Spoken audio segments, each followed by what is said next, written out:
This is Bharat FM. बजेगा भारत, झूमेगा भारत.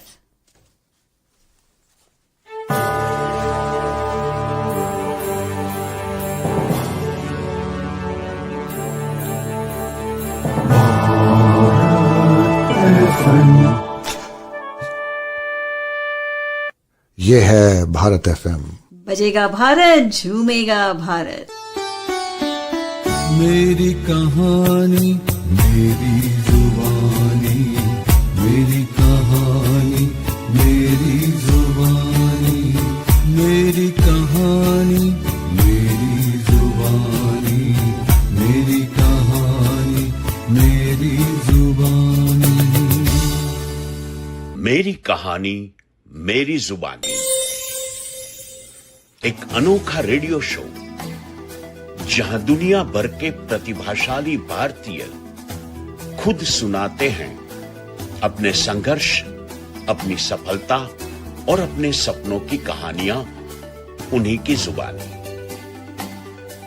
प्रेरणादायक, दिल को छू जाने वाली असली कहानियां. हर एपिसोड में एक नया हीरो, एक नई कहानी. तो जुड़िए, सुनिए और महसूस कीजिए मेरी कहानी मेरी जुबानी. નમસ્કાર મિત્રો, સ્વાગત છે આપનું મેરી કહાની મેરી જુબાનીના આ વિશેષ અંકમાં. આજે આપણે સાંભળીશું એક એવી કહાની જ્યાં વિજ્ઞાન અને માનવતા એકમેકમાં ઓતપ્રોત છે. આજના મારા વિશિષ્ટ મહેમાન છે ગુજરાતના અગ્રણી ઈએનટી સર્જન, સંશોધક અને કરુણાવાન વ્યક્તિ ડોક્ટર શૈલેન મોદી. તેમની સફર માત્ર તબીબી સફર નહીં, પરંતુ સમર્પણ, અધ્યયન અને માનવીય સંવેદનાની અદ્ભુત યાત્રા છે. ડોક્ટર શૈલેન સર્જરીને માત્ર પ્રક્રિયા નહીં, પરંતુ કલા માને છે, જેમાં દરેક સર્જન પાછળ દર્દી પ્રત્યેની કરુણા અને તેમના દર્દ દૂર કરવાની પ્રતિબદ્ધતા હોય છે. તેમણે ઈએનટી ક્ષેત્રમાં અનેક નવી શોધો કરી છે. રક્તવિહીન ટોન્સિલેક્ટોમી, સ્ટીચલેસ ટિમ્પાનોપ્લાસ્ટી જેવી ટેકનિક દ્વારા સર્જરીને વધુ સુલભ અને દર્દી કેન્દ્રિત બનાવી. ડોક્ટર શૈલેનની આ શોધખોળે ઈએનટી ક્ષેત્રને નવી દિશા આપી છે. ડોક્ટર શૈલેનનો 30 વર્ષનો આ અવિરત પ્રવાસ માત્ર ડોક્ટર તરીકે નહીં, એક માનવી તરીકે પણ પ્રેરણાદાયક છે. તેમણે અમદાવાદમાં પ્રથમવાર સ્નોરિંગ અને સ્લીપ એપનિયા ક્લિનિક શરૂ કરી, જ્યાં હજારો દર્દીઓને ફરીથી શાંતિપૂર્ણ ઊંઘ મળી. ચાલો આજે સાંભળીએ એમની પ્રેરક સફર મેરી કહાની મેરી જુબાનીમાં, ડોક્ટર શૈલેનના જ સ્વર અને શબ્દોમાં. ડોક્ટર શૈલેન, આપનું ખૂબ ખૂબ સ્વાગત છે મારા શો મેરી કહાની મેરી જુબાનીમાં. થેન્ક્સ વિજયભાઈ, મને આમંત્રિત કર્યા બદલ. હું ડોક્ટર શૈલેન મોદી અમદાવાદ મણિનગરમાં છેલ્લા 30 વર્ષથી પ્રેક્ટિસ કરું છું. હું કાનના ગળો એટલે ઈએનટી સર્જન છું. અને નવી મારી હોસ્પિટલ મણિનગરમાં મેં હમણાં જ દિવાળી પછી ચાલુ કરેલ છે. અને અત્યારે અત્યંત આધુનિક જે કહેવાય ઇન્સ્ટ્રુમેન્ટ સાથેની મારી નવી હોસ્પિટલ છે. તો હું વિજયભાઈનો આભાર માનું છું અને આપણે શો ચાલુ કરીએ. થેન્ક યુ શૈલેન, મારા શોમાં આવવા માટે. ખૂબ સમયથી આપણે વાત થતી હતી કે આપણે વાત કરવી છે રેડિયો પર, પણ તમારી ને મારી સમયની અનુકૂળતાઓ ગોઠવાતી નહોતી. પણ એનીવે એ દિવસ આવી ગયો છે. ખૂબ ખૂબ સ્વાગત છે, પરિવાર સ્વાગત છે મારા શોમાં. શૈલેન, મારા શોનું ટાઇટલ છે મેરી કહાની મેરી જુબાની, એટલે ઇટ્સ વન કાઇન્ડ ઓફ તમારી આત્મકથા સ્વરૂપનો શો છે.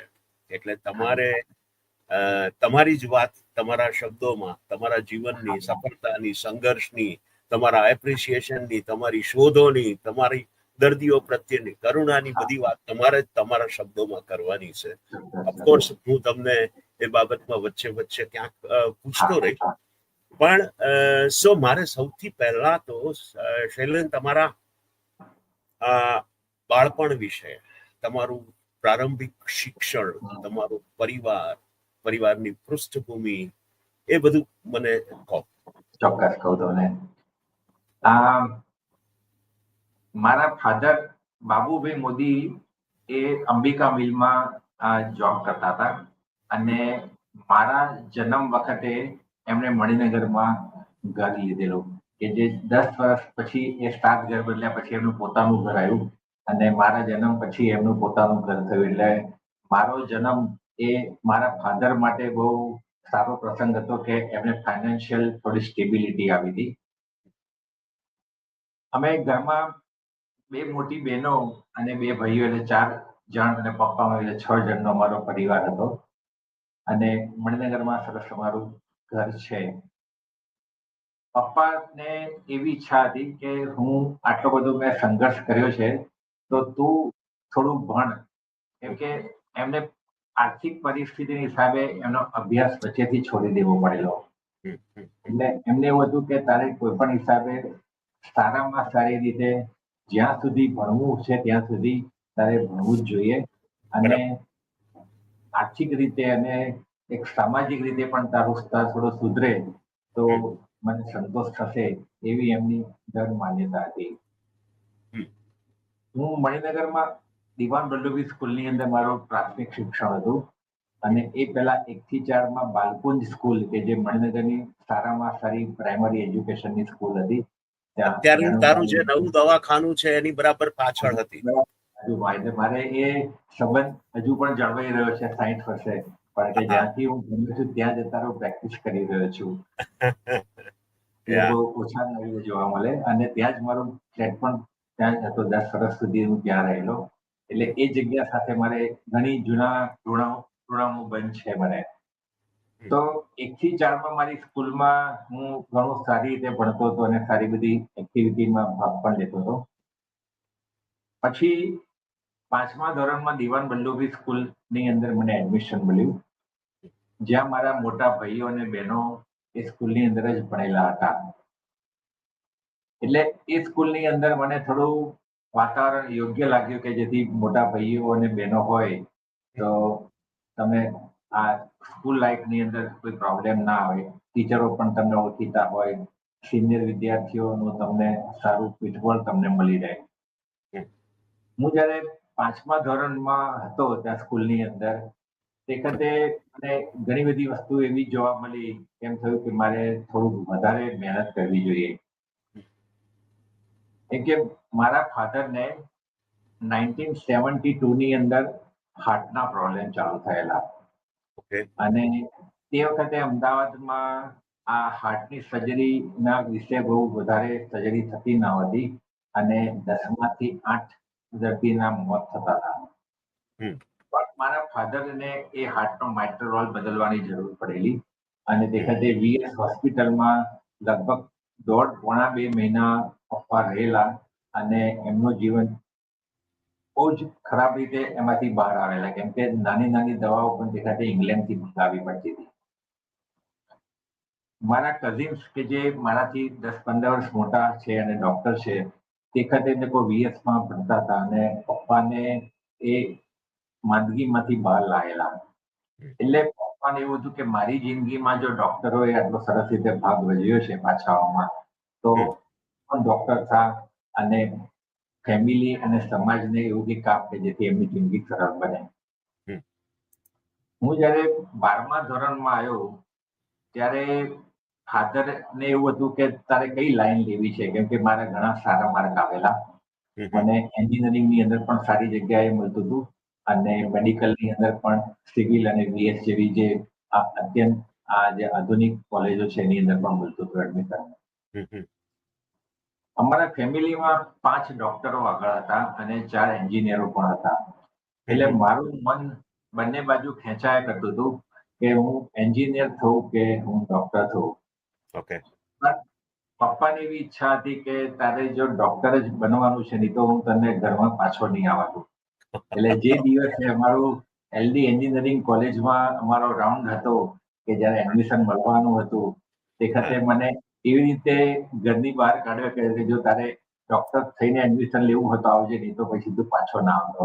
વાહ, ઓકે. પણ પપ્પાનું એ જે દરદ હતા, પપ્પાની જે અપેક્ષા હતી એ મને થયું કે ના, એ સાચી હતી. અને એમને જે જિંદગીમાં સંઘર્ષ કરવો પડ્યો હતો અને જે મેડિકલ માંદગીમાંથી પાછા આવેલા અને જે ડોક્ટરે ભાગ ભજવ્યો હતો, તો એમની એ જે વિશેષ જે એમની જે રુચિ હતી એ પ્રમાણે મેં મેડિકલમાં એડમિશન લઈ લીધું. પરફેક્ટ, બહુ સરસ. એટલે મેડિકલમાં એડમિશન મેળવ્યું અને તમે પછીથી તો પછી આ બ્રાન્ચ પછી પસંદ કરવાની આવી હશે ને તમારે તો? મને પહેલા એડમિશન જે છે એ સિવિલ હોસ્પિટલમાં મળેલું હતું. ઓકે. અને સિવિલ હોસ્પિટલમાં 1.5 મહિના મેં કામ કર્યું, ભણ્યો ત્યાં આગળ. પછી જે રીસફલિંગ આવે કે જેની અંદર કેટલાક વિદ્યાર્થીઓ છોડી દેતા હોય, કેટલાક છોકરાઓ લાઈન બદલતા હોય, તો મને વાટનર હોસ્પિટલ એટલે જે NHL મ્યુનિસિપલ મેડિકલ કોલેજ જે કહેવાય છે એની અંદર મને એડમિશન મળ્યું. એ NHL થોડી પ્રેસ્ટિજિયસ હોસ્પિટલ હતી અને કોલેજ છે એની અંદર એડમિશન મળવું એ બહુ અઘરું હતું અને છતાં મને એડમિશન મળી ગયું. અને પછી મારો અભ્યાસ MBBS તો એ NHL એટલે BS હોસ્પિટલમાં થયો. ગુજરાતી મીડિયમમાંથી હું આવેલો એટલે થોડું મને મેડિકલમાં શરૂઆતમાં થોડું અઘરું પડેલું કે જે બધા ગુજરાતી મીડિયમ વાળા છોકરાઓને પડતું હોય છે એ પ્રમાણે. પણ મને એવું લાગ્યું કે આ જે ભણવાનું જે છે એ ફક્ત શરૂઆતના 8-10 વર્ષ જ છે. જો હું એમાં મહેનત કરીશ તો જિંદગીની પાછલી લાઈફમાં મને વાંધો નહીં આવે. અને આગળ જે સિનિયર મારા જે હતા એ લોકોનું મને માર્ગદર્શન પણ સારું મળતું હતું કે તારે આટલું વાંચવું જોઈએ, આટલા કલાક મહેનત કરવી જોઈએ અને જો તું આવી રીતે કરીશ તો તું આટલા ટકા લાવી શકીશ. એટલે ફેમિલીનું અને જે જૂના સિનિયર વિદ્યાર્થીઓના જે માર્ગદર્શનથી મને MBBS માં સારા માર્ક આવેલા. અને પછી મારા દ્વાર અલગ અલગ રીતે ખુલી જતા હોય છે. વિજયભાઈ, તમને ખ્યાલ છે કે તમે MD કરો કે MS કરો એ તમારા માટે અલગ અલગ બ્રાન્ચો ઓપન થતી હોય છે. તો એ સ્ટેજમાં મારે એડમિશન PG એટલે પોસ્ટ ગ્રેજ્યુએશનમાં લેવાનું આવ્યું. ઇન્ટર્નશીપમાં મેં પેડિયાટ્રિકમાં સારું કામ કરેલું એટલે મને એવી ઈચ્છા હતી કે જો મને પેડિયાટ્રિકમાં જો મળી જાય તો મને રુચિ વધારે હતી એમાં. ઓકે. પણ એમાં ડિપ્લોમા જ મળતું હતું મને. એટલે પછી જે ડિગ્રીની અંદર જે 4 કે 5 બ્રાન્ચ મારા માટે ખુલ્લી હતી એમાં આ એક સર્જિકલ બ્રાન્ચ હતી, ENT. હું વિજયભાઈ જયારે હું વાત કરું 1990 ની વાત કરું કે જયારે ENT બ્રાન્ચ એટલી ખરાબ કહેવાતી હતી કે એની અંદર એવા ડોક્ટરોને જે એડમિશન લે કે જેને ખાલી ડિગ્રી લેવી છે અને કમાવાના કોઈ સ્કોપ નહોતા. એટલે બીજે ક્યાંય એડમિશન ના મળે અને ENT માં મળે. અને એના માટે એવી પણ એક કહેવાય કે એક હાસ્ય કહેવાય કે આ લોકો જોક્સ પણ કહેતા હતા ENT બ્રાન્ચ વિશે કે કોઈ ENT કોઈ ડોક્ટર પાસે જાય બતાવવા માટે કે ભાઈ મને 2-3 દિવસથી ઝાડો થતો નથી, કોન્સ્ટિપેશન છે, તો એ પૂછે કે તમે ENT માં છો? તો કે હા, તમે 2-3 દિવસથી કદાચ ખાધું નહીં હોય એટલે તમને ઝાડો થતો નથી. એટલે એ હદ સુધી એમાંથી ENT બ્રાન્ચની લોકો કદર કરતા હતા. મને એવું હતું કે હું જે પણ બ્રાન્ચમાં જઈશ હું આગળ ટોપ પર પહોંચીશ. એ મારે નક્કી હતું કે ભલે મારી સાથેના ડોક્ટરો સારી બ્રાન્ચમાં હશે પણ હું જે પણ બ્રાન્ચમાં જઈશ એમાં હું ટોપ પર પહોંચીશ. એ મનમાં ભણતો તો ત્યારથી જ મેં આ દ્રઢ નિશ્ચય લઈ લીધેલો. વાહ વાહ વાહ. તો શૈલેન, તમે એડમિશન તો તમને મળી ગયું ENT માં. મને એક પ્રશ્ન એ થાય છે કે એ વખતે બહુ કિસ્સા સંભળાતા હતા કે મેડિકલ કોલેજોમાં રેગિંગ થાય અને ત્યાં આગળ સ્ટુડન્ટ્સને બહુ હેરાન કરવામાં આવે સિનિયર્સ દ્વારા, ત્યારે તે એમ કહ્યું કે સિનિયર્સ મને બહુ સપોર્ટ કરતા હતા. તો એ થોડીક વિરોધાભાસી વાત થાય છે. એ શું? મને ખબર નહીં વિજયભાઈ, પહેલેથી એવું હતું કે મને મારી ઉંમરના મિત્રો કરતા જે મોટી ઉંમરના છે એમની સાથે વધારે મિત્રતા હતી. હું જયારે સ્કૂલમાં હતો, કોલેજમાં હતો ત્યારથી. એટલે જે પણ સિનિયર્સ હોય એની સાથે બેસીને ચા પીવા જવી, એની સાથે સ્કૂટર પર આંટો મારવા જવો, લાઇબ્રેરીમાં વાંચવું, ડિસ્કશન કરવું, એ બધામાં મને પહેલેથી રુચિ હતી. એટલે જયારે મને એડમિશન મળ્યું ત્યારે સિનિયરોએ વધારે મને આવકાર્યો, જેથી જુનિયરોને એમ લાગ્યું કે ભાઈ આ તો સિનિયર જ છે, અમારા કરતા પણ વધારે સારી રીતે સિનિયર સાથે ભળી જાય છે. એટલે એ જે રેગિંગનો પ્રોબ્લેમ છે એ મારા માટે બહુ અનુભવવાનો આવ્યો હતો. અને હું એલજી હોસ્પિટલ જે મણિનગરની અંદર જ છે, અને હું મણિનગરમાં મોટો થયેલો, એટલે મારા માટે જે છે એ એલજી હોસ્પિટલમાં જે ઘર જેવું વાતાવરણ હતું. કેમ કે હું જે રીતે પહેલા ખોળાનો છોકરો હોય અને એને આ આનંદ હોય, એવું એલજી હોસ્પિટલમાં હતું કે હું ઈએનટી ની સીટમાં પહેલો એલજી હોસ્પિટલમાં આવેલો. એટલે કહેવાય કે ઈએનટી બ્રાન્ચમાં પહેલો રેસિડેન્ટ, એટલે એકથી આખી એલજી હોસ્પિટલ મારાથી ચાલુ થયેલી. એટલે મેં જેટલી મહેનત કરી ઈએનટી ની અંદર, એ પ્રમાણે એલજી હોસ્પિટલમાં ઈએનટી ડિપાર્ટમેન્ટ જે છે એ આ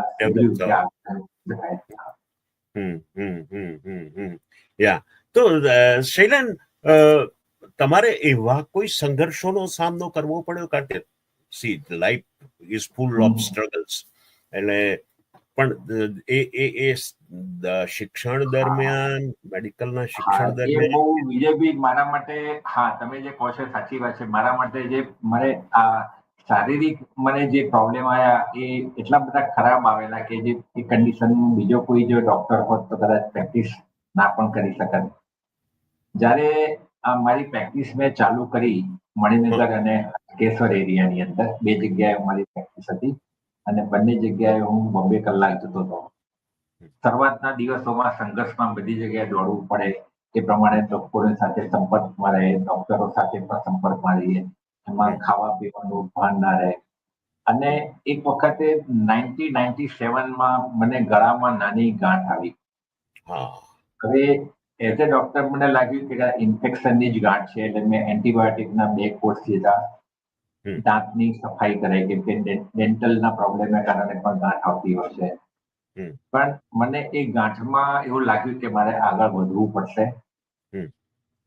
બરાબર તે જ સમયે મારી વાઈફને સિઝેરિયનથી મારો સન આવ્યો, શ્યામલ.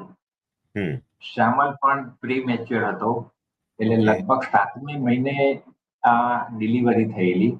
અને એ ડિલિવરી પછી જે શ્યામલ જે છે એને ઇન્ક્યુબેટરમાં રાખેલો. અને જ્યારે એ રાજકોટથી જ્યારે પિયરથી જ્યારે સાસરે એના ઘરે આવે, એ જ દિવસે મેં મારા વાઈફને કહ્યું કે ભાઈ મને કેન્સર છે અને મારે કાલે સવારે સર્જરી માટે એડમિટ થવાનું છે. હવે તમે વિચારો કે જે ઘરમાં ખુશીનું વાતાવરણ હોવું જોઈએ, કે ભાઈ છોકરો સાથે, વાઈફ છોકરા સાથે ઘરે આવે છે અને જે ઉત્સાહ છે, તો એ ઉત્સાહનું વાતાવરણ જરા પણ ના રહ્યું. કેમ કે મારી મેજર સર્જરી હતી. તે વખતે હું લગભગ 30 વર્ષનો હતો અને મારી કેન્સરની સર્જરી આવી. હવે એ કેન્સર પણ બીજેપી એવું હતું કે થાઇરોઇડનું કેન્સર હતું, કે જે રેર ડિસીઝમાં આવે અને નોર્મલી એ 45 કે 50ની ઉંમરના ફિમેલ પેશન્ટને એ કેન્સર આવતું હોય છે. એટલે એ ડોક્ટરો માટે પણ થોડું વિષય એવો હતો કે ભાઈ આ ઉંમરમાં આ જાતનું થાઇરોઇડનું કેન્સર અમે પણ જોયું નથી. હવે મારે સર્જરી કરાવવી પડેલી હતી, એટલે હું પછી ડોક્ટરોની શોધમાં હતો કે ભાઈ ક્યાં કરાવું સર્જરી. અને સિવિલ હોસ્પિટલના જ એક સિનિયર ડોક્ટર પાસે મેં મારી લલિતભાઈએ મારી સર્જરી કરી. હવે આપણને એમ થાય કે જ્યારે આ નાનો છોકરો મારો જે છે એને પણ હું રમાડી શકતો નહોતો, કેમ કે આ થાઇરોઇડની સર્જરી પછી જે રીતે અત્યારે આ કિમોથેરાપી કે જે રેડિયોથેરાપી જે અપાય છે, તો એ થાઇરોઇડના કેન્સરમાં રેડિયો એક્ટિવ આયોડિન આપવાનો હોય. એટલે એવો સબસ્ટન્સ મોઢેથી લેવાનો હોય કે શરીરમાં જે જગ્યાએ આયોડિન એટલે જે જાય અને થાઇરોઇડના ટિશ્યુ છે એને એ બાળી નાખે કે અથવા તેને કહેવાય કે ડીએક્ટિવેટ કરી નાખે. ઓકે. અને 1990માં એ ગુજરાતમાં એ ફેસિલિટી હતી નહીં. તો મારે દર 2-3 મહિને બોમ્બે હિન્દુજા હોસ્પિટલમાં કે મારે ટાટા મેમોરિયલ હોસ્પિટલમાં જવું પડતું હતું. હવે તમે એ જે ટ્રીટમેન્ટ સર્જરી પછીની જે છે એટલી એ કષ્ટજનક હોય છે. તમને ખાલી સમજાવું કે આપણે કોઈ હિન્દી મૂવીની અંદર કોઈ વિલન કે પેલાને જોઈએ કે જેલ કોટડીની અંદર આ સફેદ જબ્બા લહેંગાની અંદર હોય કે એના બટનના પણ ઠેકાણા ના હોય અને એ લોકોને તાંબાના વાસણમાં ખાવાનું આપતા હોય. તો જ્યારે મારા શરીરમાં આયોડીન આપવાનું આવે તે વખતે મારા શરીરમાં આખું શરીર મારું ગરમ થઈ જાય અને સવારથી સાંજ સુધી અલગ અલગ જાતના સ્કેન થતા હોય. અને જ્યારે 3 દિવસ પછી મારા શરીરમાંથી જ્યારે એ આયોડીન તત્વ જાય, રેડિયો એક્ટિવ આયોડીન જાય, પછી જ મને ડિસ્ચાર્જ આપવામાં આવે. એ 3 દિવસ મારે એક જ રૂમમાં રહેવું પડે. એમાં કોઈ જાતનું મને આ એન્ટરટેનમેન્ટ ના મળે, કોઈ છાપું ના મળે, રેડિયો ના મળે. મારે બહારથી નીચેનો ટ્રાફિક જોવાનો. ટાઈમસર મને આ એ લોકો ખાવાનું આપે અને એ મારે જે પણ જે છે એક 10x10ની રૂમની કોટડીની અંદર મારે 3 થી 4 દિવસ વિતાવવા પડે. આવું મેં પહેલી સર્જરી પછી 7 વર્ષ સુધી કર્યું મેં. અને નસીબ મારું એટલું ખરાબ કે આ કેન્સર બહુ રેર લોકોને થતું હોય છે અને એ રિકરન્સ એટલે કે બીજી વાર થવાના કોઈ ચાન્સીસ હોતા નથી. પણ મારા કેસમાં બીજી બાજુના ભાગમાં એક બાજુનું થાઇરોઇડ કાઢ્યા પછી બીજી બાજુના ભાગના થાઇરોઇડમાં એક કેન્સર રિકર થયું એટલે કે પાછું આવ્યું. ઓકે. હવે મારા ઘરમાં મેં મારા સન સાથે, છોકરા સાથે આ જે નોર્મલ પેરેન્ટ્સ એટલે જે મા બાપનો જે સંબંધ હોય, રમવાનું કરવાનું હોય એ એકદમ સ્ટ્રેસફુલ થયેલું. કે મારી માંદગીને કારણે હું બહાર સોશિયલી બહુ કટ ઓફ થઈ ગયેલો અને લોકોને કે જે મેળાવડામાં ઓછો જતો હતો અને મારે જે ખાવાનું પણ રિસ્ટ્રિક્ટેડ હતું એટલે મારે બહાર જમવાનું પણ નહોતું થતું. તો એવી કન્ડિશનમાં મને ફેમિલીનો સપોર્ટ ઘણો સારો પડ્યો કે જેથી હું એમાંથી બહાર આવી ગયો. હવે બીજી વારનું કેન્સર 2001માં મેં સર્જરી કરાવી. તે વખતે હું લગભગ માનસિક રીતે તૂટી ગયેલો. મને થયું હતું કે જે રોગ લોકોને થતો નથી એ મને થયો, એ પાછો બીજી વાર થયો. પછી હું ઘણી વાર આંખો બંધ કરીને વિચારું તો એમ થાય કે હું આ માંદગીમાંથી શું શીખ્યું. કેમ કે અમદાવાદમાં આ મેડિકલ ટ્રીટમેન્ટ અવેલેબલ હતી નહીં, મારે બોમ્બે જવું પડતું હતું. તો હું જ્યારે બોમ્બે જઉં તે વખતે ત્યાંના જે લીડિંગ ENT સર્જન છે એમની હોસ્પિટલોમાં જવું, એમની સાથે કન્સલ્ટિંગમાં બેસવું, એમના ઓપરેશન જોવું. હિન્દુજા હોસ્પિટલની અંદર પણ સવારથી સાંજ સુધી ઊભો રહું અને ત્યાંના લોકો કેવી રીતે પ્રેક્ટિસ કરે છે, કેવા ઇન્સ્ટ્રુમેન્ટ વાપરે છે, એ બધાનો મેં અભ્યાસ કર્યો. અને બીજી એક વસ્તુ મેં જોઈ કે હું જ્યારે હું માંદગી આવે છે ત્યારે હું નવા ઇન્સ્ટ્રુમેન્ટ લઉં છું, નવો ખર્ચો કરું છું હોસ્પિટલની અંદર અને મારા મનને એવી રીતે હું પ્રોત્સાહિત કરું છું કે મારે આ ખર્ચો કાઢવા માટે જીવવું પડશે. વાહ ભાઈ વાહ. એટલે મને એક જાતનું અલગ જે છે પ્રોત્સાહન મળે છે કે આ માંદગીથી જ હું આ સફળ ENT સર્જન થયો છું. તો પ્રશ્ન એ થાય કે આ સર્જિકલ પ્રેક્ટિસ શરૂ કર્યા પછી પ્રેક્ટિસમાં કોઈ મુશ્કેલીઓ કેવું કંઈ આવેલું? હા, હવે એક વસ્તુ છે કે આપણા ભારતની અંદર કોઈ પણ માણસ આગળ આવતું હોય કે એની કોઈ પણ નાની પણ જો નેગેટિવિટી હોય તો એ તમારા જ કોમ્પિટિટર કે તમારા જે મેડિકલ ફિલ્ડના લોકો એ નેગેટિવિટી વધારે પ્રસારે અથવા તો એનો પ્રચાર બહુ કરે. તો મારી સર્જરી પછી લોકોમાં એ રીતે બહાર ફેલાવ્યું હતું કે હવે શૈલેન મોદી સર્જરી નહીં કરી શકે, એના હાથ જે છે બરાબર, એના પેલો કોન્ફિડન્સ ના રહ્યો હોય બરાબર, તો એ બધી નેગેટિવિટી ખાસી એવી લોકોમાં પ્રસરી ચૂકેલી, અને એ મારે એમાંથી બહાર આવવાનું હતું, અથવા તો લોકોને મારે જવાબ આપવાના હતા. હમ, હમ, હમ. તો એવી કન્ડિશનમાં મેં મૌન રાખ્યું, લોકોની સાથે કોઈ દલીલો ના કરી, અને મેં કામ પ્રત્યે થોડોક વધારે હું ગંભીર થયો, અને મેં પેશન્ટોને સારી સર્વિસ આપવા પ્રયત્ન કર્યો કે જો પેશન્ટ સેટિસ્ફાય થશે તો આ જે નેગેટિવ ન્યૂઝ છે એ ઓટોમેટિક દૂર થઈ જશે. ચોક્કસ. અને એ જ થયું, અને એ જ થયું. હમ, હમ, હમ, હમ. અને મને મને એટલે હું હા, પ્લીઝ ગો હેડ. હા, એટલે પોતાની જાતને કોઈ પણ કામમાં વ્યસ્ત રાખીએ ને આપણે, તો હમ. એ વ્યસ્ત માણસને દુઃખી સમયનો સમય નથી હોતો, એમ કહેવાય. સાચી વાત છે, સાચી વાત છે.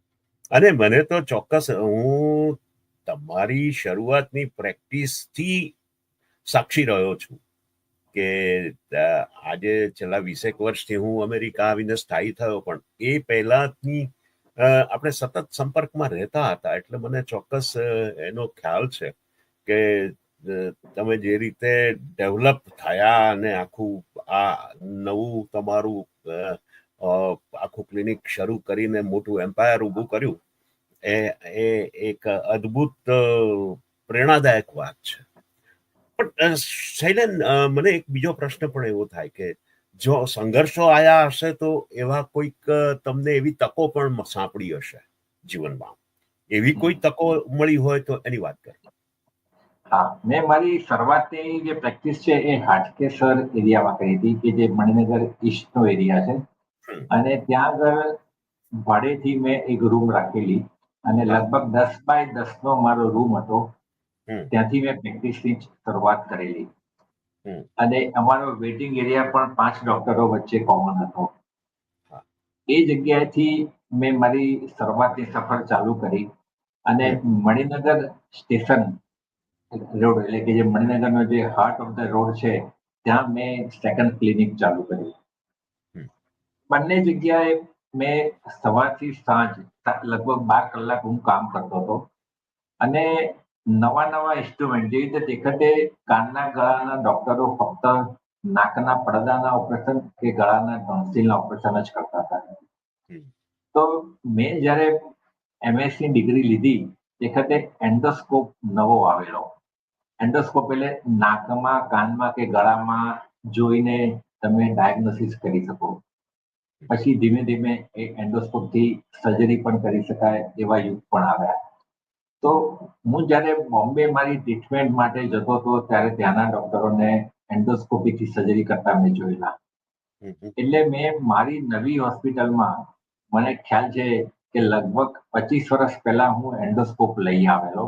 તે વખતે અમદાવાદના જૂજ ડોક્ટરો પાસે એ ફેસિલિટી હતી.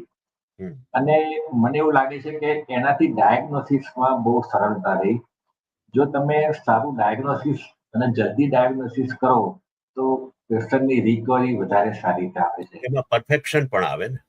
પરફેક્શન પણ આવે. હું એક સાદી વાત કરું કે મોઢામાં ચાંદુ પડેલું હોય, અને જો તમે એ ચાંદુ કેન્સરનું છે, જો જલ્દી ડાયગ્નોસિસ કરી નાખો એન્ડોસ્કોપથી, તો પેશન્ટને નાની સર્જરીથી તમે બચાવી શકો, અને એની લાઈફસ્ટાઈલ જે છે કાયમ માટે સારી રહે, અને તમે મેજર સર્જરીમાં જવાની જરૂર ના પડે. તો એવા ઘણા બધા નાકના, કાનના, ગળાના મેં અર્લી ડાયગ્નોસિસ કરીને સર્જરી કરી, અને મને એમાં ઘણી સારી સફળતા મળી. એટલે મેં આગળ ને આગળ નવા ઇન્સ્ટ્રુમેન્ટ, નવી હોસ્પિટલમાં રોકાણ કરવાનું ચાલુ કર્યું. હમ. હમ. હમ. તો મને શૈલેન એમ કહો કે આ જે તમે બ્લડલેસ ટોન્સિલેક્ટોમી અને હા, સ્ટીચલેસ ટિમ્પેનોપ્લાસ્ટી જેવી નવી ટેકનિકો શોધી, હા, તો હા. એની એ પહેલા તો એ વિશે વાત કરો કે એ વસ્તુ શું છે, હમ. અને પછી એના માટેની પ્રેરણા તમને ક્યાંથી, કેવી રીતે મળી એ? એ બહુ સરસ સવાલ તમે વિજયભાઈ પૂછ્યો, કે જે નોર્મલી ગળાના કાકડા જે કાઢવાના હોય, એમાં અત્યાર સુધી અમે ભણતા હતા ત્યાં સુધી કોલ્ડ મેથડ કહેવાતી હતી, કે એમાં છરી કાંટાથી સર્જરી થતી હતી, અને ઓકે. જે પણ લોહીની નસો આવે એ ટાંકાથી બાંધી દેવાની હોય, એ પ્રમાણેની આ સર્જરી અમે ભણેલા. એ સર્જરીમાં પેશન્ટને બ્લડ લોસ પણ બહુ થતો હતો. એટલે નાના છોકરાને જ્યારે બ્લડ લોસ વધારે થાય, તો ઓપરેશન પછી અઠવાડિયા 10 કે મહિના સુધી એ સ્કૂલમાં ના જઈ શકે. એમાં મા બાપો પણ નોકરીએ ના જઈ શકે. એટલે જે ટાઈમ મા બાપ એટલે પેરેન્ટ્સ અને જે છોકરાઓને જે બગડતો હતો, તો મને એના માટે વિચાર આવ્યો કે એવું તો શું કરી શકાય કે છોકરાઓ જલ્દી સ્કૂલે જઈ શકે. હમ. જલ્દી તો જઈ શકે પણ સાથે પેનલેસ પણ હોવું જોઈએ સર્જરી. સફરિંગ ઓછું થાય ને. હા, એટલે સફરિંગ ઓછું થાય તો પેશન્ટ જલ્દી ખાતું થઈ જાય, તો એ પેશન્ટ જલ્દી સ્કૂલે જતું થઈ જાય. તો એના માટે અલગ અલગ લોકો આ ઇન્ડિયાની બહાર કામ કરતા હતા. હમ. તો હું જર્મની ગયો અને જર્મની જઈને એક રેડિયો ફ્રીક્વન્સીનું એક ઇન્સ્ટ્રુમેન્ટ હું લઈ આવ્યો.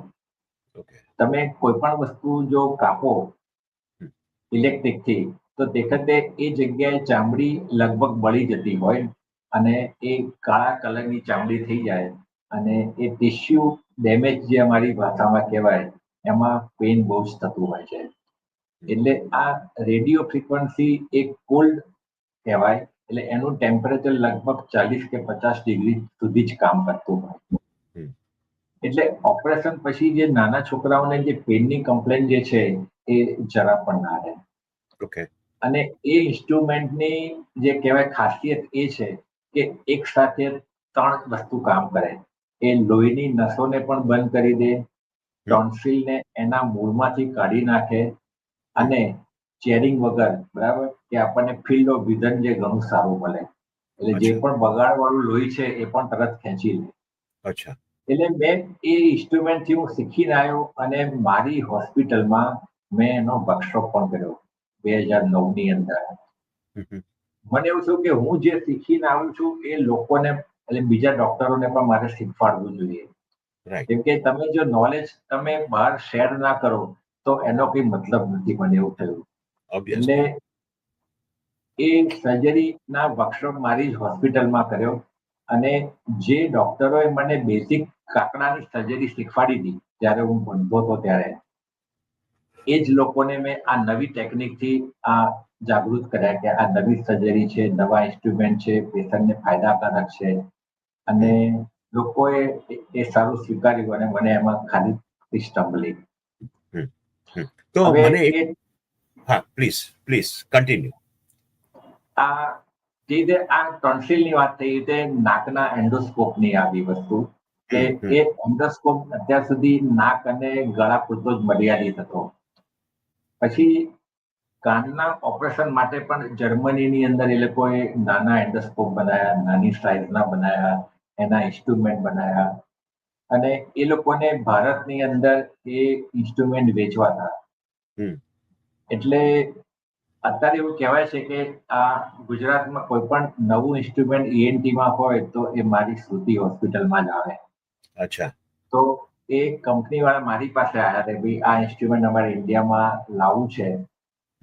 તો મેં કહ્યું કે એની ટ્રેનિંગ મને આપો તમે જર્મનીની અંદર અને જો હું સેટિસ્ફાય થઉં તો હું ઇન્સ્ટ્રુમેન્ટ લઈશ. તો એ ઇન્સ્ટ્રુમેન્ટની ટ્રેનિંગ લેવા માટે હું જર્મની પાછો ગયો. ત્યાં આગળના ડોક્ટરો ઇન્સ્ટ્રુમેન્ટ કેવી રીતે વાપરે છે, એ લોકો આ પેશન્ટને કેવી રીતે ટ્રીટ કરે છે, કેવી રીતે રિકવરી આવે છે, એ બધાનો અભ્યાસ કર્યો અને મને બહુ વ્યાજબી લાગ્યું કે જો કાનના કાપા વગર જો કાનની સર્જરી થઈ જતી હોય, કેમ કે જે પણ છોકરીને મેરેજ બાકી છે એને જો તમે કોઈ કાપો મૂકેલો હોય તો સમાજ બહુ અલગ રીતે જોતા હોય છે કે સારો છોકરો ના પણ મળે.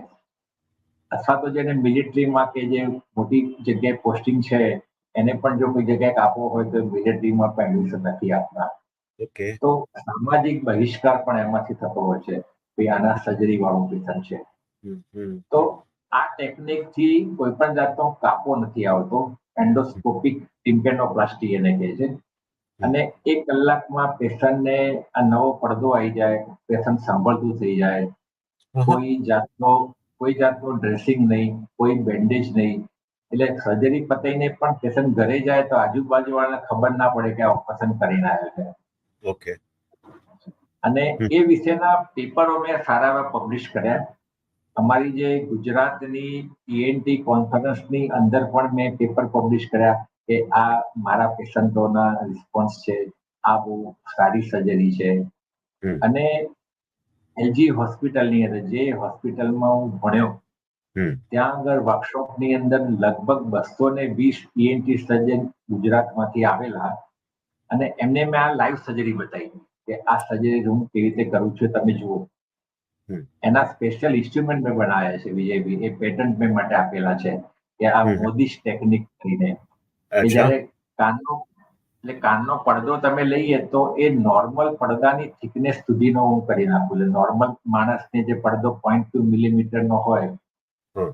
તો એના માટેની ટેકનિક લીધી કે આ માણસને કઈ સાઈઝનો પડદો જોઈશે, કયા થિકનેસનો પડદો જોઈશે, અને એના ઇન્સ્ટ્રુમેન્ટ મેં મારા બનાવડાયેલા છે, અને એ હું એ પેટન્ટ માટે મૂકેલા છે.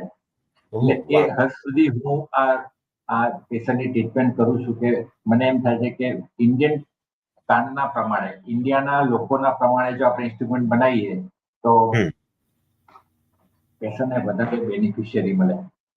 Right, right. તો શૈલેન, એક પ્રશ્ન એ થાય કે તો પછી આ ટેકનિક્સથી સર્જરી કરવામાં તમારી જે કોન્ઝર્વેટિવ જે જૂની પદ્ધતિઓ છે અને એના સરખામણીમાં આ નવી ટેકનિક્સથી તમે કરો તો એક વધારે ખર્ચાળ બને એવું ખરું?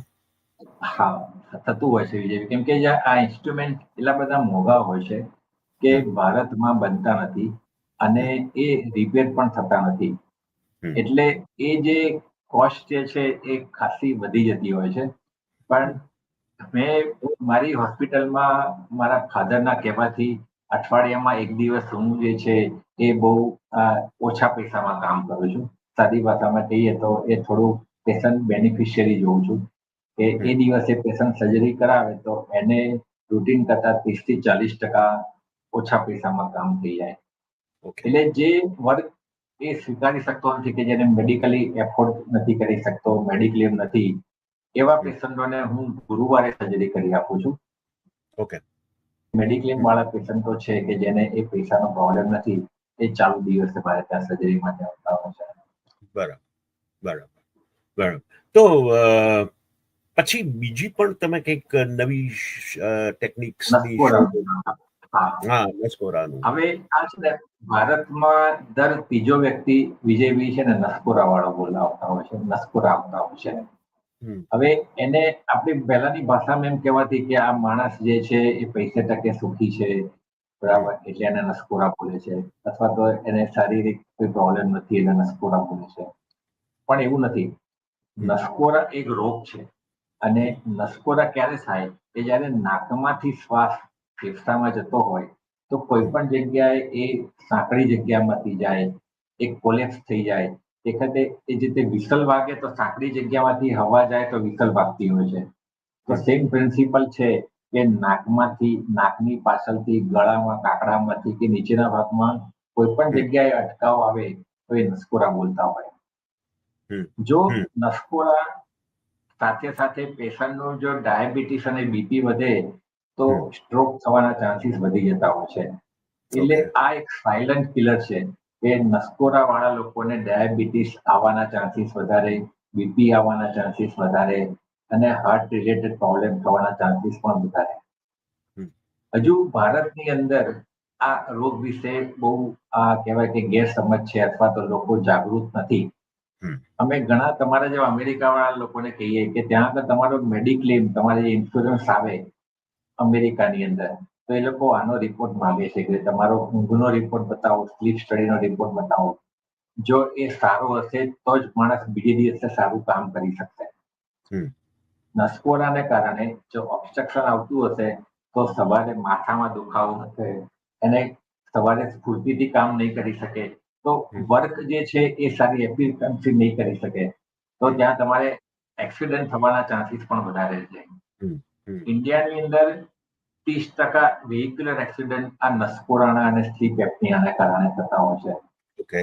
એટલે એ સરકાર પણ એ વિશે જાગૃત છે, અને ધીમે ધીમે ઇન્સ્યોરન્સ કંપની વાળા પણ કહે છે કે આ રોગ જે છે એ તમે જલ્દી મટાડો, અથવા તો એના માટેનું તમે આ પેશન્ટને થોડુંક જાગૃતિ લાવો.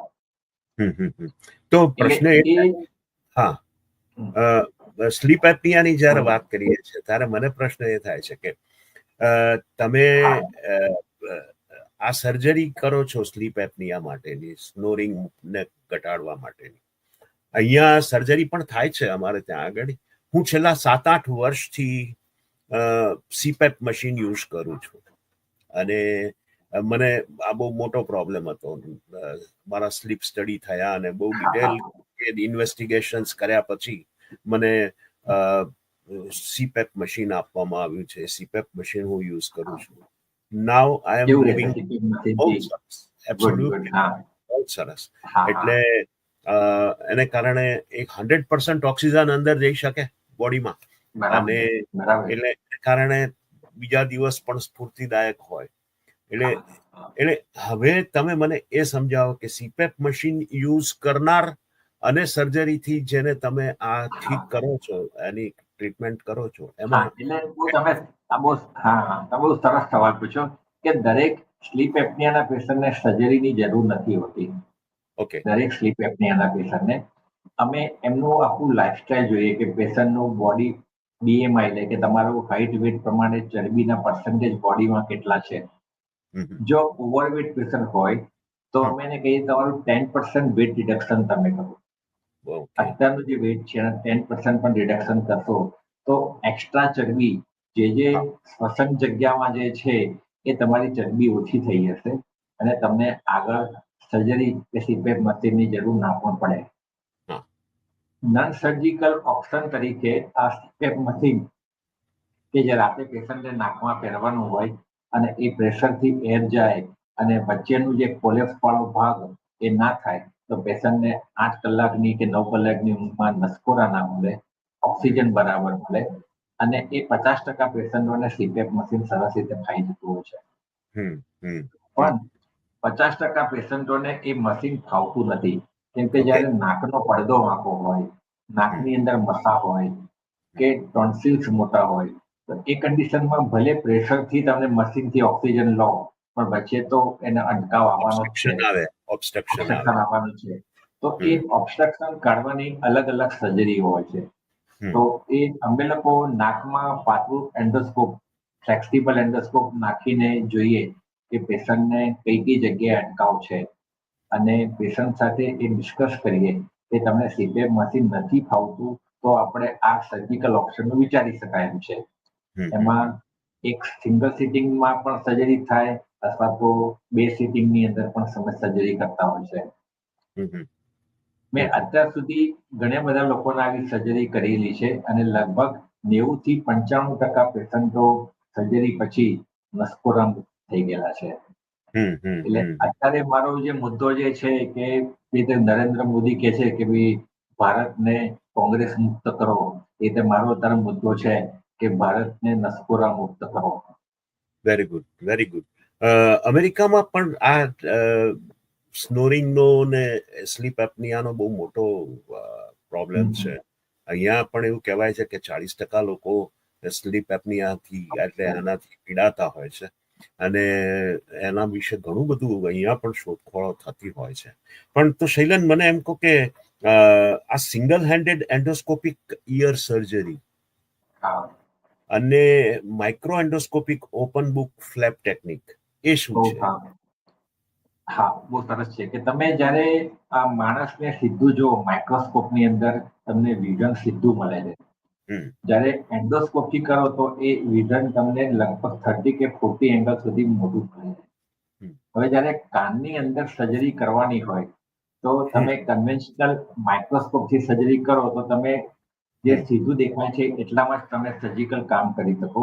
તો આજુબાજુના ભાગની અંદર કયો ડિસીઝ રહેલો છે એ ઘણી વાર ખ્યાલ નથી આવતો અને પેશન્ટને રિકરન્સ એટલે કે પાછો રોગ થતો હોય છે. આ સિંગલ હેન્ડેડ એન્ડોસ્કોપિક સર્જરીથી જ્યારે અમે કરીએ સર્જરી તે વખતે એ એન્ડોસ્કોપ કાનની અંદર જાય અને બીજા ઇન્સ્ટ્રુમેન્ટથી તમે અંદરનો સડો સાફ કરો, નવો પડદો મૂકી દો. પણ તમારું એંગલથી તમે જ્યારે કાન જોતા હો તો કાનની ઉપર મગજ, કાનની અંદરના ભાગમાંથી નાકનો ભાગ, કાનની અંદર નીચેના ભાગની અંદર કે જે એરન પેંગડું ને હથોડી છે તો એની રચનાઓ જે આપણે સીટી સ્કેનમાં જોઈએ છે એ જ વસ્તુ એન્ડોસ્કોપમાં સરસ રીતે દેખાઈ શકે અને તમે ડિસીઝને જુઓ અને કાઢી નાખો તો પેશન્ટને રિકવરી પણ ફાસ્ટ આવે અને રિઝલ્ટ પણ ઘણા સારા મળતા હોય છે. એટલે સિંગલ એન્ડોસ્કોપી મેં ઘણા વર્ષોથી કરું છું અને એના હું લેક્ચરો પણ આપું છું અને લોકોને હું શીખવાડું પણ છું હવે. તો એ તમે જે આ જ્યારે નવી ટેકનિકો શરૂ કરી હશે, દાખલા તરીકે સ્લીપ એપનિયા માટે તમે સર્જરી કરી કે આ નવી સિંગલ હેન્ડેડ ટેકનિકને તમે, તો એમાં પડકારો તો આવ્યા જ હશે. હા, તમે કહો છો એ પ્રમાણે કે પડકારો એ તમારા કલીગ્સ થી માંડીને બધા લોકો કરતા હોય છે એવી આ માણસ એ આ ખોટું કરી રહ્યો છે કે ખોટું લોકોને કહી રહ્યો છે, એ જાતના પણ ઘણીવાર અભિપ્રાયો જોવા મળતા હોય છે.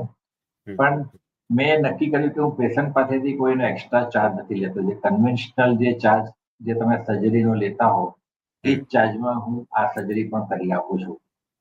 કેમ કે મારી પાસે પેશન્ટનો ફ્લો એટલો બધો છે કે મારે કઈ એક્સ્ટ્રા ચાર્જ લેવાની જરૂર નથી. અને મારી હોસ્પિટલમાં અત્યારે ENT સર્જનો શીખવા પણ આવે છે, મને હેલ્પ કરવા પણ આવે છે. એટલે મારી પાસે વર્કફોર્સ બહુ સારો છે. અને આ જે નવી જગ્યાએ હું શિફ્ટ થયો છું એ અમદાવાદની મોટામાં મોટી ENT અને ડેન્ટલ હોસ્પિટલ છે. ઓકે. આ ENT હોસ્પિટલમાં સીટી સ્કેન હોવું એ આખી કોઈને માન્યમાં ના આવે. તો મારી આ નવી હોસ્પિટલમાં સીટી સ્કેન છે. કે જેથી અત્યારના બહારગામના પેશન્ટો જયારે બીજેપી આવે તેમની પાસે ટાઈમ નથી હોતો કે તમે કન્સલ્ટેશન કરો અને કહો કે તમે સીટી સ્કેન કરી આવો, તો ઓછામાં ઓછા 5 થી 6 કલાક એમને બગડતા હોય છે. સાચી વાત છે. તો અત્યારે પેશન્ટનું જલ્દી ડાયગ્નોસિસ એન્ડોસ્કોપ થી થઈ જાય, સીટી સ્કેન થી અંદર પેલો રોગ છે ખ્યાલ આવી જાય, તો લાઇન ઓફ ટ્રીટમેન્ટ જલ્દી થઈ જતી હોય છે. અને એ પેશન્ટોને પણ ગમતું હોય છે કેમ કે તમે કોઈ નાના રોગ માટે આખું ફેમિલી હોસ્પિટલમાં આવે તો લોકોનો ટાઈમ બગડતો હોય છે. અને જો એનાથી રિઝલ્ટ સારું હોય તો લોકો તરત સ્વીકારી લેતા હોય છે કે આ નવી ટેકનિક સારી છે અને એ અપનાવવા જેવી છે.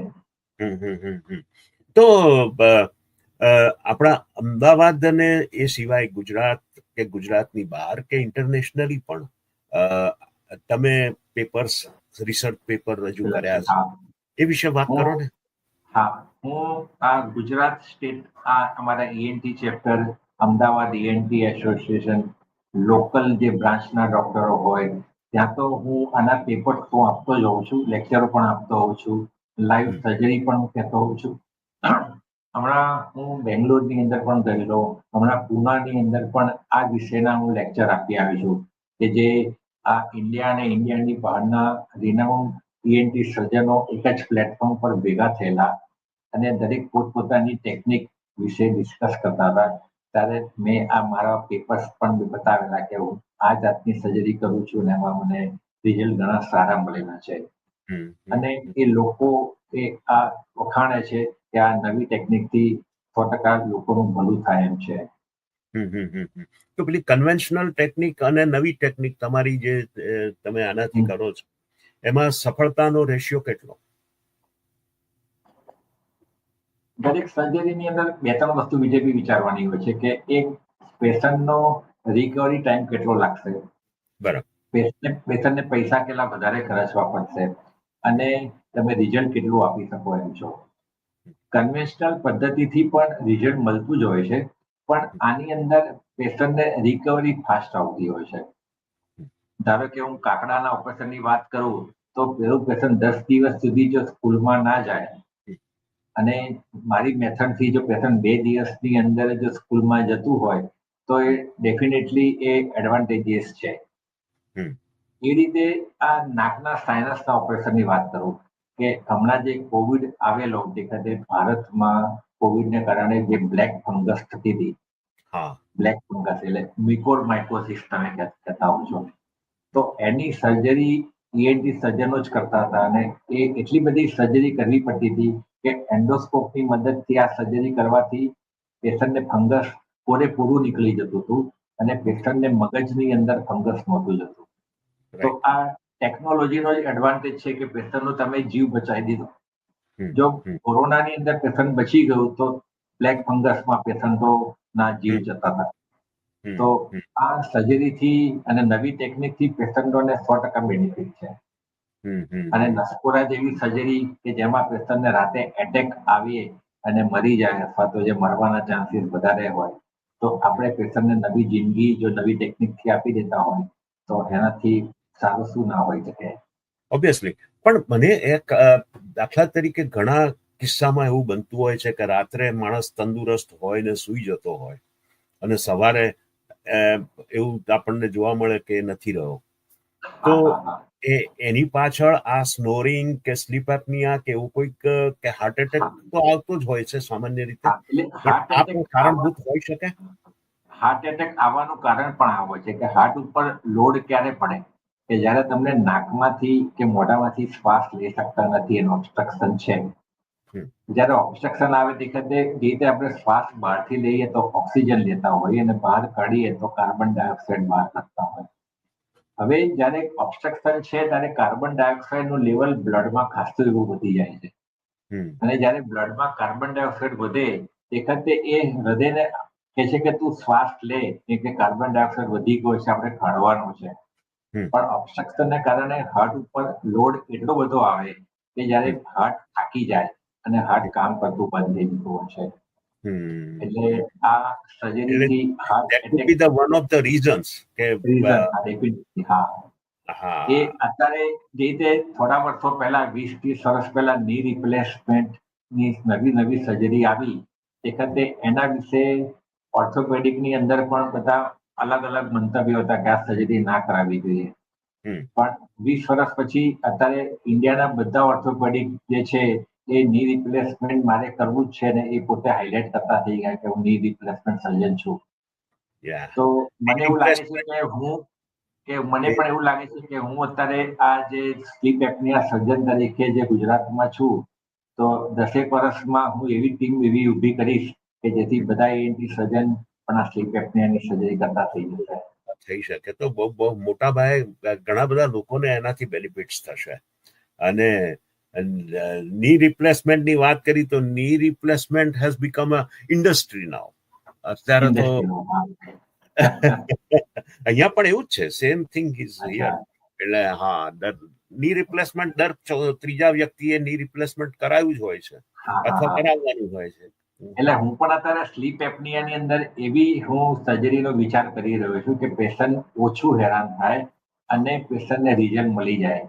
હમ, કે હમ, જેથી અત્યારે પેશન્ટને 10 દિવસ સુધી જે હેરાન થવું પડે છે સ્લીપ એપનિયાની સર્જરી પછી, તો હમ. એ પણ હું ટાઈમ ઘટાડવા માંગુ છું કે જેથી પેશન્ટ 2 કે 3 દિવસમાં જો એમાં સર્જરીમાં રિકવરી મળી જતી હોય તો એનઆરઆઈ ક્લાયન્ટ કે જે છે એ પણ એનાથી એટ્રેક્ટ થઈને આવી શકે. કેમ કે અઠવાડિયે 10 દિવસની રજાઓમાં અમેરિકાથી ઇન્ડિયામાં આવેલા હોય તો એમની હમ. પાસે ફરવાનો ટાઈમ પણ મળવો જ જોઈએ સર્જરી સિવાય. ચોક્કસ. હા, કારણ કે અહીંયાથી ઘણા બધા પેશન્ટ હોય છે, એ લોકો ત્યાં આવતા હોય છે. હજુ એમને આ કદાચ આ જાગૃતિ નથી કે સ્લીપ એપનિયાની નથી હોતી સર્જરી નથી હા એટલે અને જો એ જાગૃતિ વધારે આવે તો ઘણા બધા લોકો અહીંયાથી આવીને એનો બેનિફિટ મેળવી શકે. બેનિફિટ લઈ શકે એવું છે. હા, હા. તો પેલું જે નાકના પડદાનું ઓપરેશન કરે છે, જે હા વાંકો હા હા પડદો હોય, તો આ હા સેમ હા વસ્તુ છે કે એ જુદું છે? હા એ પણ છે ને. હું તમને સરસ વાત કરું કે વર્ષો પહેલા અમે લોકો ઈએનટી સર્જનો જે કામ કરતા હતા તો અહીંયા લાઇટ લગાવતા હતા લાઈટ મૂકતા અથવા તો હતા. અહીંયા મિરર લગાવતા હતા. તે જ્યારે અમારે નાકની સર્જરી કરવાની હોય તે વખતે અમે 2 કે 3 સેન્ટીમીટર સુધી જ જોઈ શકતા હતા. હમ, હવે નાકની ટોટલ ડેપ્થ 8 સેન્ટીમીટરની છે. હવે ઓકે. તમે 3 સેન્ટીમીટર સુધીનો જ પડદો જો તમે સરખો કરો તો પાછળનો પડદો તો વાંકો જ રહેવાનો છે. હા. એટલે રિઝલ્ટ ઓછા મળતા હતા. એટલે અમારી ઈએનટી બ્રાન્ચમાં જ્યારે રિઝલ્ટ ઓછા મળતા હોય તે વખતે બ્રાન્ચનો વિકાસ થતો હતો. હમ, હવે જ્યારે અમે રિઝલ્ટ આપી શકીએ છીએ, એન્ડોસ્કોપથી પૂરેપૂરો નાકનો પડદો સીધો કરી શકીએ છીએ, બધા સાઇનસ ઓપન કરીને એમાંથી રોગ કાઢી શકીએ છીએ. હમ. અને હવે અમે ઈએનટી સર્જન નાકમાંથી નાસુરના ઓપરેશન પણ કરીએ છીએ વિજયભાઈ. આહા. જે આંખના ડોક્ટરો નાસુરની સર્જરી જે કરતા હતા હા. ઓપન મેથડથી, એ હવે અમે ઈએનટી સર્જન નાકની અંદરથી કરીએ છીએ અને આહા. એમાં લગભગ 100% રિઝલ્ટ આપતા હોય છે. ઓકે. એવી જ રીતે નાકની અંદરથી અમે બ્રેન સુધી જતા હોય છે એએનટી સર્જનો, જે પિટ્યુટરી કે બ્રેનના અલગ અલગ નીચેના જે રોગો છે એ પણ એએનટી સર્જન હવે કરે છે, કે જે કાન અને નાકથી સર્જરી બ્રેનની પણ અમે લોકો એએનટી સર્જન કરતા થઈ ગયા છે. એટલે પહેલા જે ઈએનટી સર્જનની જે વ્યાખ્યા કે જે આ ડેફિનેશન હતી કે જે આટલું જ કરે, હવે અમે લોકો આ એલર્જીનું પણ કરીએ છીએ. ધારો કે હું એક વાત કરું કે ચક્કર હું એ જ પ્રશ્ન ઉપર ચક્કર આવતો હતો કે વર્ટાઇગો અને એલર્જી આ બંને વિશે વાત હા હા હા. હવે આ એલર્જી છે એ નાકની અંદર કોઈ પણ એલર્જન જાય અને શરદી થતી હોય તો જો તમે ખાલી સર્જરી કરો તો ઘણીવાર રિઝલ્ટ ના પણ મળે, કેમ કે રૂટ કોઝ તમારે શોધવું પડે કે કઈ એલર્જીને કારણે પેશન્ટ હેરાન થાય છે. અને જો તમે નાકની સર્જરી નિયમ જો ટાઈમસર ના કરો તો નાકની સર્જરી ગળામાં થઈને ફેફસા સુધી આવે અને અસ્થમા થઈ જતો હોય છે.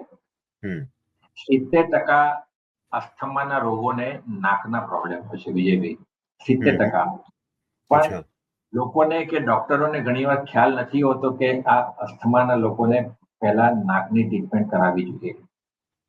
કેમ કે ભારતમાં પોલ્યુશન એટલું બધું છે કે જો એમાં તમે જો અસ્થમા થઈ ગયા તો આખી જિંદગી પંપ નાના છોકરાઓને લેવું પડે.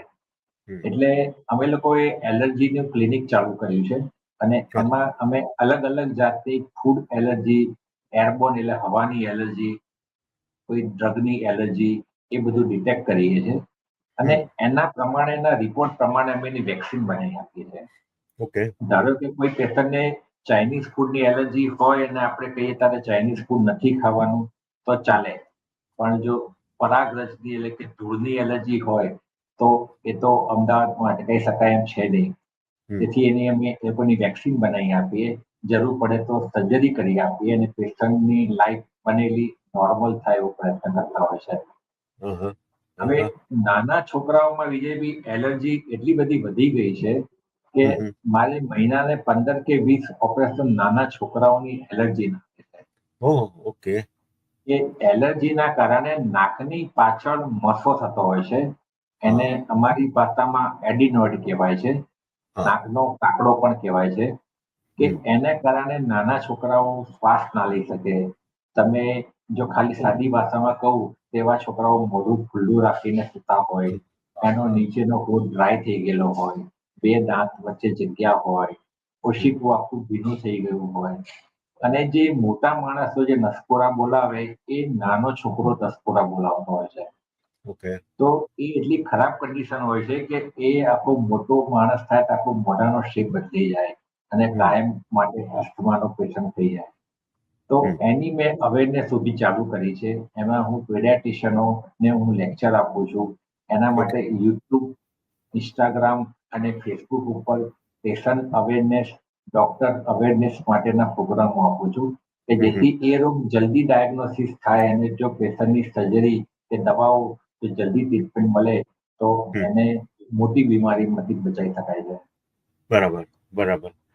તો વર્ટાઇગો માટે શું? વર્ટાઇગોની પણ હા, એ 90% ચક્કરો છે ને કાનને કારણે વિજયભાઈ આવતા હોય છે. આપણે માનીએ કે મણકાનો ઘસારો છે અને ચક્કર આવે છે, એવું નથી હોતું. ઘણીવાર ન્યુરો ફિઝિશિયનને બતાવવાની જરૂર પણ નથી હોતી. ખાલી 10% રોગ એવા છે કે એમાં ન્યુરો ફિઝિશિયનનો રોલ હોય છે કે મગજનો રોલ હોય છે. કાનની પાછળ વિજયભાઈ છે ને 3 નળી આવેલી હોય અને બંને બાજુની એ નળીમાં પાણી ફરતું હોય. એટલે આપણું ફેસ આમ જાય તો પાણી આમ હલે, ફેસ આમ જાય તો પાણી આમ હલે. અને એની સાથેના સેન્સરો મગજ સાથે જોડાયેલા હોય છે.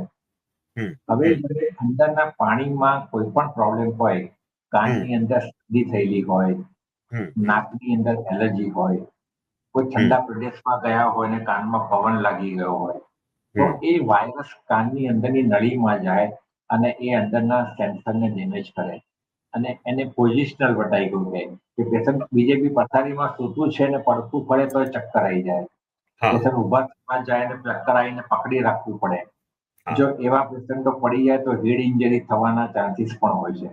એટલે મારી હોસ્પિટલની અંદર અમે ન્યુરો ફિઝિશિયનની ટીમ સાથેનું એક આખું સેન્ટર ઊભું કર્યું છે. એમાં અમે લોકો કાનની અને કાનના પડદા પાછળની નળીની અને મગજની નસની તપાસ કરીએ છીએ. હમ. અને એ ઓનલાઈન રિપોર્ટ હું અને ન્યુરો ફિઝિશિયન ભેગા જ રિપોર્ટ અમે બીજે દિવસે આપતા હોય છે. હમ. એટલે એકલા ENT નો નહીં, પણ સાથે ન્યુરોનો અભિપ્રાય પણ પેશન્ટને મફત મળી જાય છે. રાઈટ. એટલે આગળ MRI ની જરૂર, હું વિજયભાઈ કહું તો મહિનામાં ખાલી એક જ પેશન્ટને MRI અમે કરાવતા હોય છે. ઓકે. બાકી મેડિસિન થી, થોડી કસરત થી અને થોડું લાઇફસ્ટાઇલ મોડિફિકેશન થી ચક્કરો મટાડી દીધા હોય છે. અચ્છા. અને એમાં અમને ખાસી સફળતા મળી છે. એટલે પોસ્ચર ચેન્જ થવાથી પણ જે ચક્કર આવે ચક્કર એ આવતા હોય છે. હા. પેશન્ટ પથારીમાં સીધું હોય અને પડખું ફરે તો પણ ઘણાને ચક્કર આવી જતા હોય છે. તો એની સ્પેશિયલ એક્સરસાઇઝ અમે ઓનલાઈન પણ કરાવતા હોય છે. પેશન્ટને બોલાવીને પણ કરાવતા હોય છે. અને ઘણીવાર નેકનો એક સપોર્ટ આપતા હોય છે 3-4 દિવસ સુધી, જેનાથી પેશન્ટને 90% ચક્કર અમે 2 કે 3 દિવસમાં મટાડી દીધા હોય છે. તો અને હા, આપણે તમારું આટલી બધી સફળતા, તમારા અને આટલું બધું તમારું એ થયા પછીથી અનેક સન્માનો તમને મળ્યા. ગુજરાત ગૌરવ રત્ન પુરસ્કાર મળ્યો કે એવા અનેક પુરસ્કારોથી તમને નવાજવામાં આવે. એ સન્માનો વિશે વાત કરો. તમારા કેવી રીતના સન્માનો થયા છે અને એનું શું છે? મને બહુ સન્માનોમાં બહુ આમ રુચિ નથી, પણ ઘણીવાર એવું થાય કે તમારું એ તો અચીવમેન્ટ એવું હોય કે લોકો એપ્રિશિએટ કરતા હોય છે. વન કાઇન્ડ ઓફ તો એ એપ્રિસિએશન છે. એટલે 2018ની સાલમાં મને ગૌરવવંતા ગુજરાતી એવોર્ડ મળેલો. હા. કે તમે નવું હોસ્પિટલમાં તમે કઈ નવી ટેકનિકથી કામ કરો છો, નવા ઇન્સ્ટ્રુમેન્ટેશન કેવા છે, અને તમે હોસ્પિટલમાં પેશન્ટ સાથેનો એપ્રોચ કેવો છે, એના એ લોકો અલગ અલગ રિવ્યુ લેતા હોય. અને એ લોકો દર વર્ષે એક જ મેડિકલ ફિલ્ડમાં ડોક્ટરોને આપતા હોય. ધારો કે હાર્ટ માટે આ તેજસ્વીને આપેલું હોય તો બીજે વર્ષે કોઈ બીજાને આપેલું. તો Right. 2018ની સાલમાં કાનના ગળામાં એ લોકોએ ગુજરાતની અંદર એ સર્વે કરેલો, અને પેશન્ટનો જે રિવ્યુ આવે, પોઝિટિવ રિવ્યુ, એ ઉપરથી મારી શ્રુતિ હોસ્પિટલ અને મને એ એવોર્ડ, ગૌરવવંતા ગુજરાતી એવોર્ડ મળેલો. અચ્છા. અને એવી જ રીતે મને હમણાં 2024માં ગુજરાત ગૌરવ રત્ન એવોર્ડ પણ મને મળ્યો, કે જે Indian council of social welfare છે, એ લોકો પણ આવી રીતે અલગ અલગ ક્ષેત્રના લોકોને શોધતા હોય છે કે જે સમાજને કેવી રીતે સારી રીતે આ કામ કરીને લોકોને રિલીફ આપતા હોય. કે ધારો કે નવી ટેકનિક છે, નવા ઇન્સ્ટ્રુમેન્ટથી તમે સમાજને કેવી રીતે પાછું આપો છો. કેમ કે તમે કમાવો છો બરાબર છે, પણ તમે જ્યાં સુધી સમાજને પાછું નહીં આપો ત્યાં સુધી એનો ઉદ્દેશ નથી રહેતો. તો રાઈટ. આ કાઉન્સિલે શોધ્યું કે તમે આ નવીન ટેકનિકથી તમે પેશન્ટને અને સમાજને સારું એવું તમે યોગદાન આપ્યું છે. તો એ ગુજરાત ગૌરવ રત્ન એવોર્ડ પણ હમણાં 2024માં મળ્યો. તો શૈલેન, આપણે હવે વાર્તાલાપના અંત તરફ જઈ રહ્યા છીએ. તો તમારી આ 3 દાયકાની લાંબી અને સફળ કારકિર્દી રહી, અને એનાથી હજારો દર્દીઓને તમે સંતોષ આપી શક્યા હશો અને એમની તકલીફોમાંથી બહાર લાવી શક્યા હશો. તમારા માટે આખું તમારી આ જે કારકિર્દી છે એનું આપણે એ વિશ્લેષણ કરો તો શું લાગે? સફળતા એ તમારા માટે શું? મને હજુ એવું લાગે છે કે મારે સમાજને ઘણું બધું પાછું આપવાની જરૂર છે. એટલે મારે હજુ મારા પ્રોજેક્ટ હું ચાલુ રાખવા માંગુ છું. નોર્મલી 60 વર્ષે માણસ રિટાયર્ડ થતો હોય, પણ 60 વર્ષે મેં અમદાવાદની ગુજરાતની એક અત્યંત આધુનિક હોસ્પિટલ બનાવી. એની અંદર ધારો કે મારે એવું છે કે હમણાં આપણે ગુજરાતના રાજ્યપાલ સાથેની મારી મિટિંગ થઈ, તો એને કહ્યું, મોદી સાહેબ તમે ગુજરાતના લોકોને સાંભળતા કરો. એટલે મારું અત્યારનું અભિયાન એ છે કે બહેરાશ મુક્તિ માટે આગળ આવવું. કે જે લોકો બહેરાશ વાળા છે એમને સારી જાતના હિયરિંગ એડ પણ જો સસ્તા દરે આપી શકું, તો એના માટે મેં આખો સાઉન્ડ પ્રૂફ રૂમ તૈયાર કર્યો છે. મારે ત્યાં સ્પીચ થેરાપિસ્ટ, ઓડિયોલોજીસ્ટની આખી ટીમ છે. અને અમે લોકો બજારના ભાવ કરતા પેશન્ટને સસ્તું હિયરિંગ એડ, સારું હિયરિંગ એડ આપીએ છીએ. હમ હમ એટલે જરૂરી નથી કે એઝ એ ENT સર્જન હું સર્જરી કરીને જ હું આ લોકોની સેવા કરું. નન સર્જિકલ એટલે આ એલર્જી છે, બટાઈકો છે, હિયરિંગ એડ છે, એ બધાથી પણ હું ગુજરાતને હું સારી રીતે સેવા કરવા માંગુ છું. અને મને એવું છે કે મારી અંડરમાં જો હું બીજા પણ થોડા ડોક્ટરોને ટ્રેન કરું તો પાછળની જનરેશનને આ ધારો કે સ્લીપ એપનિયા કે એવી સર્જરીમાં મુશ્કેલી ના પડે. અને મને એવું લાગે છે કે આટલી બધી મુશ્કેલીઓમાં ભગવાને મને જો બચાવ્યો છે એનો મતલબ કે ભગવાનનો જ કઈ સંકેત છે કે હું હજુ કંઈક સારું કામ કરું. જી જી જી, બહુ સાચી વાત છે. તો શૈલેન, ગમતું કામ જે કહેવાય કે ગમતું કામ તું કર, ગમતું ના કર. હા, વાહ, ગમતું કામ તું કર, મને ગમતું ના કર. વેરી ગુડ, બહુ સરસ કોટ છે. અને શૈલેન, તો પછી તમારા માટે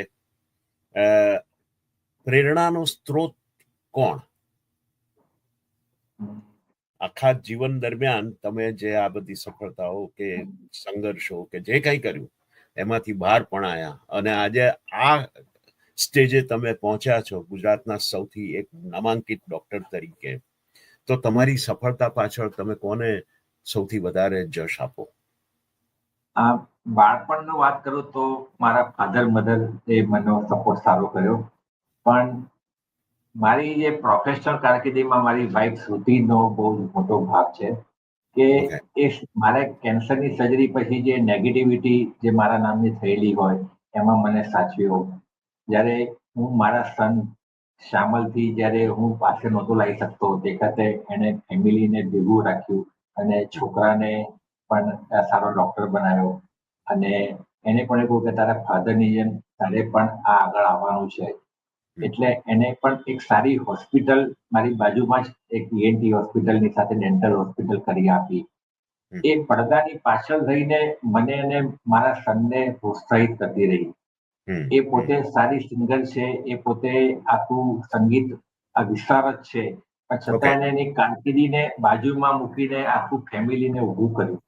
ક્યાં વાત. જરૂર પડે ત્યાં આગળ મારા આ હોસ્પિટલ મેનેજમેન્ટથી મળીને બધામાં એનો રોલ છે. કોઈ પણ ફાઇનાન્શિયલ મારો પ્રોબ્લેમ હોય તો કે ના આપણે વાંધો નહીં આવે, આપણી પાસે સફિશિયન્ટ બેલેન્સ છે અથવા તો આપણે લોન લઈ શકીએ એમ છે. એટલે મારી જે આ કારકિર્દીની અંદર મારી વાઇફનો રોલ બહુ મોટો છે અને મને એ હંમેશા એક પુશઅપ કર્યા કરે છે. આગળ જવાનું છે, તારે ઉભા રહેવાનું છે, છોકરાને કરવાનો છે. રાઈટ. તો શૈલેન, બહુ સરસ વાતો થઈ છે. ઘણી બધી આપણે થોડુંક તમારા જીવન વિશે વાત કરી અને થોડીક લોકોને સમજણ પડે તમારા આ ENT ક્ષેત્રની એવી પણ વાતો કરી. કેટલાક રોગોની સારવારની, ઉપચારની બધી જ વાતો કરી. એટલે એક કાઇન્ડ ઓફ થોડોક એજ્યુકેશનલ શો પણ થયો. એને કારણે લોકોને ઘણું બધું જાણવા મળશે. So Shailen, thank you so very much. તમે મારા શોમાં આવ્યા પણ અને તમે ખૂબ સરસ રીતે વાતો કરી છે. તો તમારો ખૂબ ખૂબ આભાર. થેન્ક યુ વિજયભાઈ, તમે મને આ આમંત્રિત કર્યો અને ભારત રેડિયોને પણ હું આ મારા વંદન કરું છું.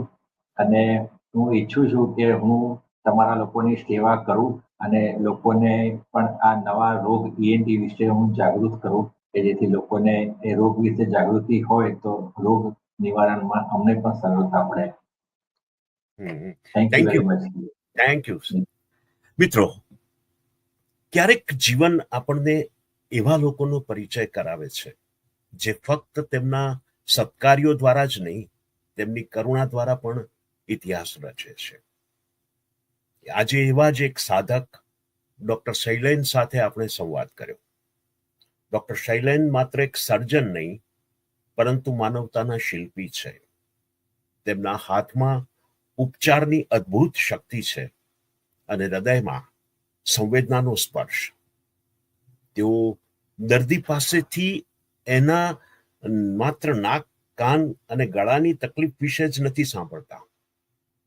તેઓ તો દર્દીના મૌનની પીડા પણ સાંભળી લે છે. તેમનું ઓપરેશન થિયેટર માત્ર એક હોસ્પિટલ જ નહીં, તે એક મંદિર છે જ્યાં વિજ્ઞાન પ્રાર્થના બની જાય છે. તેમણે વિજ્ઞાન અને કરુણા વચ્ચે એક સેતુ બનાવ્યો છે. તેમની શોધો, તેમની તકનીકો અને દર્દીઓ પ્રત્યેનો તેમનો અસીમ પ્રેમ તબીબી યાત્રાને નવી દિશા આપે છે. ડોક્ટર શૈલેન કહે છે કે સફળતાનો અર્થ ફક્ત સિદ્ધિ નહીં, પરંતુ તે તો પ્રકાશ છે જે બીજાઓના જીવનને પણ પ્રકાશિત કરે છે. મિત્રો, હું વિજય ઠક્કર આપની વિદાય લઈશ. આવતા શનિવારે ફરી મળીશું એક નવી વાર્તા અને નવી પ્રેરણા સાથે. ત્યાં સુધી તમારા સ્વાસ્થ્યનું ધ્યાન રાખો, તમારા મનને શાંત રાખો. નમસ્કાર.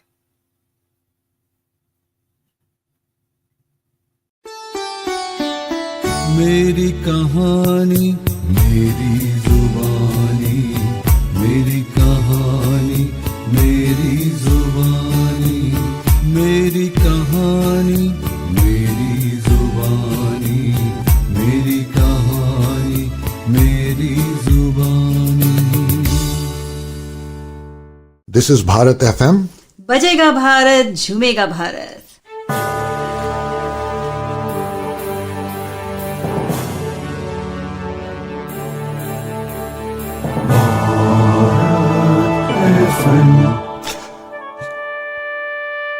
ये है भारत FM.